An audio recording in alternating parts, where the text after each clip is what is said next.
ሰላም ሰላም እንዴት ናችሁ? አማን ነው ሁሉ ሰላም ሁሉ አማን አልহামዱሊላህ። እኔ በጣም ደህና ነኝ። ማሜ እየታባላለሁ። ዛሬ ከእይታዬ መካከል የሆነውን አንዱን ደሞ ልላችሁ መጣው ማለት ነው። ያው ግን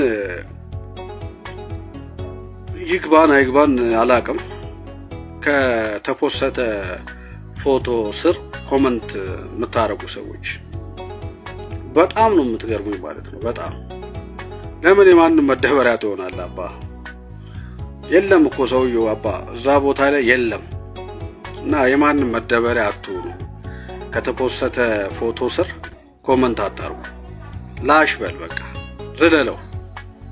ገብቷል ማለት ሼም እያያዘ ከሆነ ማለት ነው። የሆነ አምሮብሻል አምሮባል ማሻአላ ምናምን ወላሂ በጣም የሚገርሙኝ ማለት ነው። እና የማንም መደበሪያ አትሁኑ። የኔም ቢሆን ማለት ነው የማንም ቢሆን ኮሜንት አታርግ። በቃ አይተ ዝለለው። ስንት ነገር እየዘለልክ አይደል? በቃ ዝለል ባላየ ማለት ነው። እና ይልላችሁን የመጣሁት አመሰግናለሁ።